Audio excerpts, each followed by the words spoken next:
and welcome to episode number 115 of the weekly Google Cloud Platform podcast. I'm Mark Mandel, and I'm here with my colleague, Melanie Warwick. Melanie, how are you doing today? Great. How are you doing, Mark? I'm doing great. You're here in the studio with me, so I'm super happy. I'm still in the studio until... Still. I love that. Still. I never left. No, after this, I will actually be heading out to New York to go to PatStar, but that's for us to discuss later at the end of the podcast. Yeah. But today we have a really interesting interview with two people, Dom Elliott and Stuart Bryson. Dom works for Google Play, and they are basically a client that uses Google Cloud Platform to look at analytics across Google Play, and Stuart Bryson is one of the people who helped build it. So we'll have a fun chat with them. But as always, we always talk about our cool things of the week, and we end with a question of the week. And this week's question is, if you want to be able to unit test your integrations with Kubernetes, with Client Go, how can you mock what happens inside the cluster in your unit tests? Mocking is always a challenge. We'll get back to that one. So, cool things of the week. I'm going to start this week and mention how Amy Unruh, who's one of our developer advocates, who we had on the podcast a couple of weeks back talking about AutoML, she's put together a blog post that's talking about easy distributed training with TensorFlow using the TF Estimator train and evaluate on Cloud ML Engine. This is something that allows it to more easily train and transfer models, whether you're running it locally or distributed in the cloud. She gives a nice overview of how to do that, specifically using Cloud ML Engine. But this is something that you can use with different infrastructures like Cloud Engine, Container Engine, Google App Engine. So she gives a nice insight around what to think about and how to approach this and how to use, train, and evaluate. And we will definitely link that in the show notes, as we always do. Nice. I will go next. One lovely contribution from a community member on Medium. CI/CD with less fluff and more awesome. Written by, I'm going to go with Rick Nauta. I'm going to guess that's right. He's writing about basically by combining several different things. Cloud Builder, an open source product called Keel, PubSub, Helm, GitHub, and Kubernetes, putting that all together into a continuous integration and continuous deployment pipeline so that basically they can write code, turn it into a container, put that container into a registry, and then deploy that container up into Kubernetes as well. It's actually quite a thorough article that has lots of code in it. So if you're looking to build a continuous delivery pipeline and maybe you're interested in any of those products, you might want to take a look. Yes, definitely. And last thing that's cool thing of the week is that we basically have generally availability on the Google Compute Engine machine types with 96 vCPUs that have up to 624 gigabytes of memory. So basically you can now take advantage of performance improvements and increased core count provided by the new Intel Xeon scalable processors, the Skylake. Nice. Yeah, and that works both across custom machine types as well as predefined machine types as well. So more cores. More cores. More cores better. All right. Well, Mark, I think it's time to go talk with our guests for this week's podcast. Let's go do that then.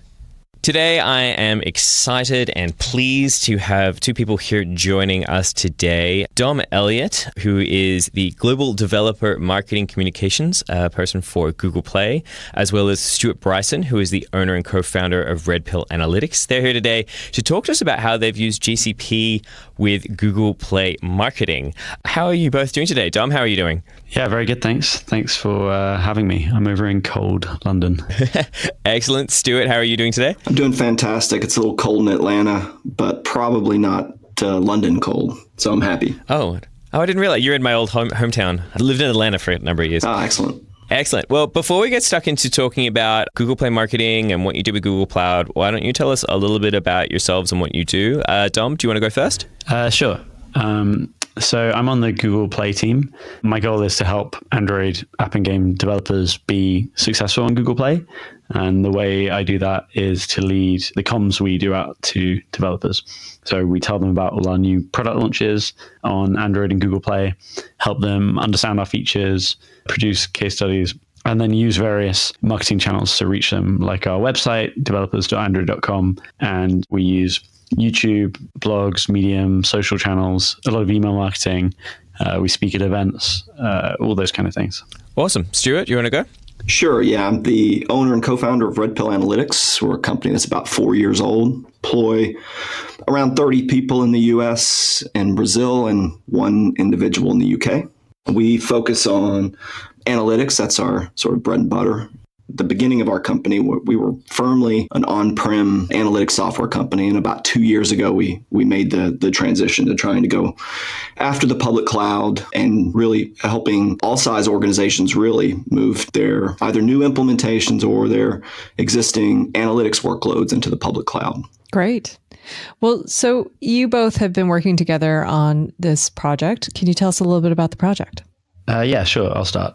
As I mentioned, we use a lot of different channels to communicate with developers. And we have a really large engaged developer community who develop for Android. It's the world's most popular operating system. And we want to make sure that we're measuring sort of the health of the ecosystem and checking that we're reaching the right developers and that they're engaged with our channels and content to make sure that we can understand how they engage with our content and our channels.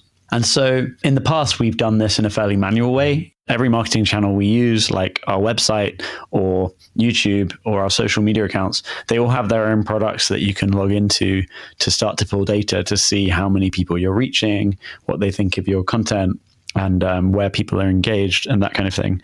And it would be super manual. You know, we'd do every month or whenever we need to pull a report, you've got to go into a dozen places, pull all this data, try and present it nicely in Google Slides, and then share it around internally. It's just a big waste of time, really. If you're doing that, you're not putting your effort into actually creating content and engaging with partners and helping people. So we thought that there was a better way, which is when we started looking into what Google Analytics, specifically Data Studio, could do and how that could work with Google Cloud Platform to actually pull all that data in one place. How did you end up connecting up with Stuart on the project? So Stuart was actually a recommendation of a colleague of mine. We wanted someone with some expertise on these various products, Data Studio and Cloud Platform. And I think it was a Data Studio colleague who mentioned Red Pill Analytics. So we got in touch. We're so glad they did. We approached this very much, even though it was Google, and Google's a big company, obviously. But Dom's team is just a group of marketers, right? So marketing communications. So we approach this very much as we would, any marketing company, really. Although they are Google and most of the avenues and digital channels that we're interested in are Google platforms, they're public Google platforms. So this implementation would be applicable for really any organization. We knew that also that because Dom's team really didn't have access to engineering resources, we wanted to make this really easy. We wanted it to be something that they could support once we left, which was very, very important to us. And so the Google Cloud Platform was perfect. So we focused on serverless technologies as much as possible. We focused on things that would just scale and continue running once we left. And the platform really provided a lot of technologies we could use really pretty easily. So just so this is 100% clear as well, even though you're both basically working for Google Play, you're basically like an external company using GCP. There's really no difference here. You're not getting any particularly special treatment as far as I can tell. No, yeah, exactly. From a marketing perspective, we're pulling all this data from essentially public APIs via Google Analytics, YouTube Analytics, and so on, and then even some other non-Google platforms like Twitter and LinkedIn. Yeah, it's very much an API-driven approach. We did utilize BigQuery data transfer service, which is also available to anyone, to pull some things straight from Google platforms. But in general, the main approach was to go after APIs. All of these social media and digital channels have APIs, data readily available. We just needed to consume it and ingest it in a straightforward way, get it into BigQuery eventually, and then just let the power of Data Studio really give Dom and his team a single point of access for all this data so that they can see which channels are performing, which channels are reaping the most benefits from their outreach. And is there a reason why you chose to go with GCP versus using internal tools? I'm not really sure what internal tools we'd use. Most of our internal tools are kind of, we measure very closely usage of our products and things like that. So I work on a product called Google Play Console, which is how developers publish their apps and kind of manage their app business on Google Play. So we look very closely at usage and engagement of that and see which features are working and so on. But there wasn't an obvious internal tool to pull together the various sort of marketing channels that we're talking about, like web and video and email and things like that. So I'm sure some clever Google engineer could have built something from scratch, but it just seemed really obvious to us to use this, what was publicly available. Cool. So I want to take a step back because we've mentioned sort of the end product in passing, and we're not a visual medium, unfortunately, so people can't see it. But Dom, can you kind of explain the end result? Like, what do you see here? What does Data Studio give you? Like, what is the actual product that you have finally built at the very end? And then maybe we can move backwards from there. Sure. I would sort of describe it as if you were kind of traditional, it's like a living version of a presentation, and each slide is essentially a report on a different marketing channel that we use. And it's really visual. It's in Data Studio. It's got graphs and stats, and each graph has sort of trends versus previous months. We've sort of sliced data based on different things like country or engagement by different sort of dimensions, depending on what the data is. We have about 11 different pages in this report, one for each of our main marketing channels, going from web to app to email to ads, to video, to like blog posts, and then social, and then events as well. And is part of it used to help decide where to spend more efforts towards different marketing channels? Like, what are some of the decisions that you like to make off of this? At a high level, it helps us understand the health of each channel. Are these channels growing? Are there particular countries which are very engaged or not very engaged, where we should dial up or dial down our efforts? For specific channels, we can see if, for the app data we pull in from Firebase, for example, when we release an update, is that resulting in a sudden increase or a sudden drop in engagement? We can see those kind of things. And then it helps us a lot with the various pieces of content we put out on channels as well. It helps us with like optimization and planning going forwards. Cool. Another use of the report is internal reporting, essentially. So we can tell various stakeholders in all the other teams, the product team, business development team, our various VPs, when they just want to dive in and just get a snapshot of what's going on, see how engaged the developer community is in various places. They can do that really easily now. When those kind of fire drills came in the past, we would all have to like run along and pull all that data on the fly, but now we just have it all in one place. Lovely. So Stuart, I'm gonna come to you now. We are the GCP podcast. You mentioned previously that this was a lot of serverless stuff, sort of unmanaged as much as possible. What products did you actually use to build this whole data pipeline? Yeah, we went through several iterations. We had the total project length was about 3 months. We took a look at really the landscape of all the products we could use. We initially considered Dataflow, but really for these, for instance, Twitter has a streaming API and JavaScript really fit the bill well. So at the very sort of heart of this is App Engine. App Engine is the application that's polling all the different social media APIs. So App Engine grabs that stuff. And initially, our first iteration was just App Engine to BigQuery. Some great Node packages for writing directly to BigQuery from JavaScript. And that was sort of the initial iteration. But then we started to rethink it as we added additional social media channels. So we went after Twitter and then LinkedIn, and then we looked at Medium. So as we architected this in a very iterative way, we started introducing some other aspects. So PubSub became valuable for us because initially we're streaming data. We're using the streaming API to pull data from Twitter, but that doesn't give us likes and retweets. The streaming API doesn't give that. And that's really what Dom's team was super interested in. So we had to use the batch API against Twitter to pull all those retweets and likes. And PubSub subscriptions made it very easy for us to manage going at the data from sort of multiple avenues. And then again, we started to sort of, as we ingested more and more social media sources, we introduced Cloud Functions, and Cloud Functions allowed us to be a little bit more event-driven in how these different sort of social media messages are processed. So the final architecture was really App Engine, pulling data from all of these different places, ingesting into PubSub, and then having Cloud Functions react to that ingestion. And part of it was just using the natural language API that Google has available. So we were also tracking sentiment analysis, which wasn't really initially one of the requirements, but it was so easy to do that we started doing it. And I think Dom and his team have really gotten good value out of that aspect, not just seeing how many retweets or likes, but also sort of measuring the sentiment of those different social media messages. So that's great that you're using sentiment. What are some of the ways that you're applying it in terms of utilizing it for decisions that you're making, or how are you looking at sentiment? On Twitter and LinkedIn in particular, we're seeing like how sentiment's tracking over time. We're sort of looking out for any dips or any particular increases and seeing what are the popular posts around that time. And because of the data we're showing, we can then go and see which handles are getting a lot of engagement around those tweets. And then maybe we can, if it's something a little bit negative, we can see if we can help. We can point people to our support resources or to our operations team if there's something we can help with, if there's something we should escalate on Google Play. Or if it's positive, maybe we can retweet it or look at what the developer audience is sort of enjoying and engaging with. Nice. And then Stuart, that was a really great overview in terms of the type of products that you guys are using.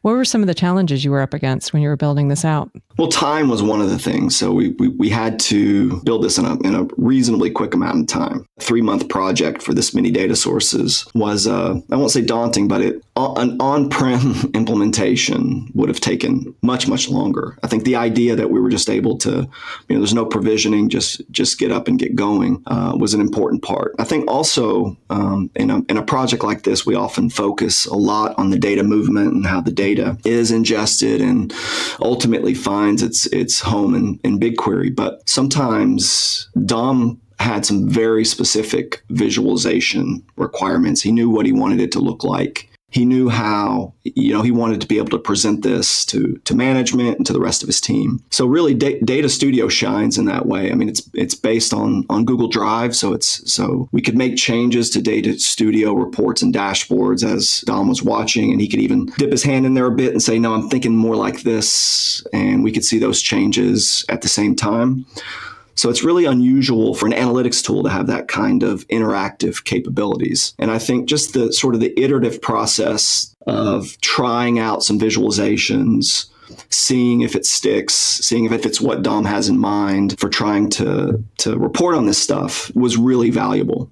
So I think sort of from a high level perspective, it's just the challenge of trying to get this many data sources visualized in exactly the way he wanted it was really the biggest challenge. And I can't imagine there is no, analog equivalent to trying to do that without, cloud architecture. Stuart, I got an interesting question for you. So you mentioned a little while ago that you're using both App Engine and Cloud Functions. I know something we've talked about in the past is like where to apply what type of sort of compute resource to what sort of workload. Yep. I'm curious to know how you made the decision about what things were going to end up on App Engine and what things would end up on Cloud Functions and why. So initially, everything was in App Engine. So that was just the easiest way to do it. We were pulling, and in the App Engine code, we were pulling and writing to BigQuery. It was as we started ingesting multiple data sources that we realized we needed to respond to this in more of an event-driven manner.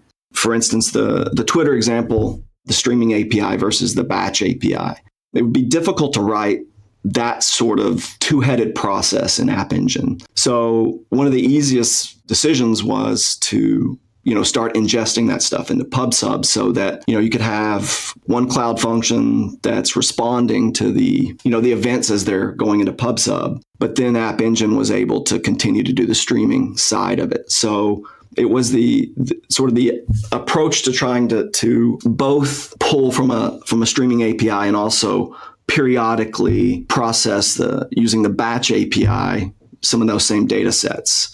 We had to sort of work through what we thought was the life of a tweet. There's a lot of thoughts on that, but I think we decided on 7 days, right, Dom? So for 7 days, we would continually look at, a tweet came through the streaming API and, it became very easy with the Cloud Function to respond to those streaming tweets and periodically go query the batch API to find out if there's been any retweets, likes, etc. Do you have a rough gauge for how much data you were processing, like per day, per minute, per hour? It's really not a lot when you look at it. I mean, we've got some targeted hashtags, targeted handles for all these different social media avenues. And it's the other reason why we sort of shied away from Dataflow. I mean, Dataflow, can process huge amounts of data at scale, but it would have required us to dip into Java or Python. So the fact that App Engine and Cloud Functions gave us the ability to do a lot of this in JavaScript, and that's the best language to be working with some of these social media APIs. The question I wanted to ask is that since clearly you've been using GCP products, is this common that you see these types of combinations? Like what are some things that you typically see for the type of products that you need to put together for your clients? Yeah, really, when you start looking at is the data sitting behind a REST API. So in the past, especially with on-prem software, everything's so relational in nature, right? Your source systems are relational based. Your target data warehouses are relational based. I think when you look at where does GCP really shine for analytics workloads, and obviously it can handle all of those use cases as well, but it's the API-driven approach that analytics is really moving to today. And that is that data is coming from a lot of places. It's not a single source system that has all of your information. As more and more companies, our size, and even companies the size of Google, a lot of their data is sitting in a lot of disparate places. And the fact that we can write these event-driven workflows that can go grab this data from behind a REST API, process it in a meaningful way, and also the iterative approach for which we were able to take social media sources, architect them from start to finish, land them in BigQuery, and start building reports in just a few days. So the value that it really brings, and I think Dom could speak to this as well, the value that it really brings is how quickly we were able to hit the ground running, how quickly we were able to prototype a particular digital channel, develop a dashboard and a report in Data Studio, get feedback, loop back around and start that iterative process again. And we were constantly in flow with building and delivering additional data sets. And just the interactive and collaborative approach that Data Studio takes is really unlike any other visualization tool that we've worked with. The ability to be able to just everyone collaborate on a Data Studio report in the same way you would with Google Docs or Google Sheets. It was really valuable from that whole analytics process of trying to get exactly the right visualization that Dom's team was looking for. And that took several iterations to get it just right. And we were able to do that really easily in Data Studio. Dom, how is the experience for you, this being developed as you being the end user? I agree with most of what Stuart said. It was great, actually. I was constantly surprised at what was possible, really. It was really very helpful doing everything iteratively, because I had sort of rough ideas at the very beginning, but I didn't really know what was possible in these products. And so I'd sit down with Stuart and Phil, and we'd sort of talk through various ideas, and they would let me know what's possible, and then they could go away and just put something together straight away, really quickly, something scrappy, and we'd have a look at that, and then we could keep iterating. So it worked really well. And then, as Stuart mentioned, Data Studio has, the front end UI is like using Google Docs or something. So I could jump in and toggle, test out changing little things myself without actually going into the code. And Dom, I'm also sort of wondering, now that you have this tool, sort of what's been the most interesting or surprising metric that you've been able to pull out of it that you wouldn't necessarily been able to do before? I think, a lot of this data is like buried in different places. Well, we didn't have the sentiment data at all, so that is really interesting. Some of the things I like the most are sort of diving into different countries and just seeing like the engagement that we get in different countries. Android is exploding at the moment in we call them kind of next billion user markets or growing markets like India and Vietnam and Indonesia. And I'm able to see in this dashboard as well, like going through the various channels, we have like huge engagement in those regions. We can see specific countries who are really, really engaged on our channel and consuming all this content, and that's been really great. So we can then see, okay, they're reading all this, this country, say Vietnam, is really, really engaged in reading all our content in English. And so we can do a better job there, and we can go and localize the content because the developer audience is there, and produce more content in Vietnamese for them. So those kind of loops have been really satisfying. Well, I know we're getting close to time, but I wanted to ask you, and both of you, what are some key lessons learned, takeaways that you haven't already talked about that you'd recommend to people who are considering this type of project or something along these lines? I think be iterative. I've mentioned that before, but jump in. One of the best things about the Google Cloud Platform is that you can, get started on day one. For instance, Data Studio has direct connectors to a lot of these sources. And although we knew that we wanted to land the data in BigQuery for posterity's sake, we were able to prototype immediately with the built-in connectors to things like YouTube and Google Analytics, and start that whole process of trying to figure out, exactly how Dom and his team wanted to see that data. So while, we had one member of the team with direct connectors from Data Studio working with Dom's team really on day one, prototyping some of the ways that he was thinking about visualizing this data, we had other members of the team working on capturing that data using things like App Engine, routing that data to BigQuery, figuring out how we wanted to store it in BigQuery. And it was a complete iterative process. So once the data, it took us a little time to get the data transfer service running. Once that data was landing in BigQuery, we slowly refactored the Data Studio reports and dashboards to go after the BigQuery data. In some instances, we continue to report against the native connectors. So we have dashboards that blend content from the native connectors with the data from BigQuery. And that sort of, flexibility was really eye-opening. I think in a lot of analytics projects, you spend so much time trying to land and ingest the data and get the data just right. And then the analytics starts. And quite often, that piece is kind of brushed over because you're running out of time, and maybe you don't get exactly what the end user is looking for from a visualization perspective. We were able to start the visualization process immediately using the native connectors and then just slowly refactor over time. So I think if I were to take one major lesson from building analytics, especially a greenfield implementation in the Google Cloud Platform, is just be iterative, roll up your sleeves, get started, and also don't be afraid to write a little code. So, with APIs, it's going to be difficult to find just the right tooling to go after something that's API driven. So you've got to, not be afraid to use tools like Cloud Functions, use a tool like App Engine and PubSub to build, the right event-driven architecture. Cool. How about you, Dom? In general, I was just pleasantly surprised at what's possible. I think the kind of small amount of work up front is really worth it to save time in the long run, and you can then these reports are really flexible and can help you save time and do your job better. And on Data Studio in particular, I love a bunch of the visualizations we're using now, which we just weren't using before. I mean, we weren't using bubble charts at all before, and now they're one of my favorite visualizations. And we've got heat maps and geographic maps and just a bunch more interesting, kind of insightful visualizations that we can start to draw interesting conclusions from. Awesome. It's expanding your knowledge on the system. Yeah, exactly. Let me just jump in there and say how easy it is to change visualizations and to test particular visualizations. Geography's particularly easy in Dataflow. It just knows when you're dealing with geographic data. The way it handles time-based prompts for you to be able to choose a particular time frame for whether you want quarterly, monthly, trending, etc. It just sort of gets all that. So the built-in sort of functionality for constants like geography and time is really pleasing. If you look at on-prem versions of this kind of software, it's not near that easy. So Data Studio really shines in handling those sorts of known data types.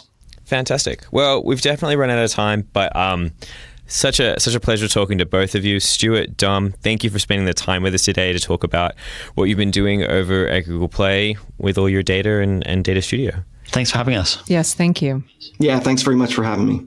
Thanks so much to Dom and Stuart to have a chat with us about Google Cloud Platform and how it was actually used internally inside Google. Not just external customers who use it, we do have plenty of internal customers as well. So it was a really interesting conversation. Yeah, I agree. It's nice to hear about how the cloud platform is being used to solve problems that we know others will be experiencing, whether they're internal or external.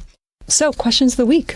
If you want to be able to unit test your integrations with Kubernetes with Client Go, how can you mock what happens inside the cluster in your unit tests? Mark? Yeah, so this is something I do a lot with because I muck around with Kubernetes a lot. Probably if you're familiar at all with Kubernetes, you may be familiar with kubectl. You're probably familiar that from kubectl behind that is a Kubernetes API.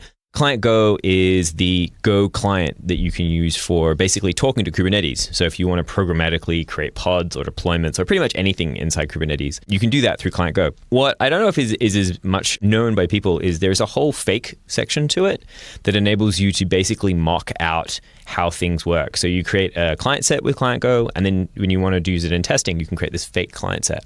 And what you can do then is add these things called reactors to it. And I'll put links in the show notes. Reactors are lovely in that you can basically control what happens when things happen for the client set. So you might be like, list pods, and you'll add a list pods reactor, and then you'll be like, these are the pods that will be shown now.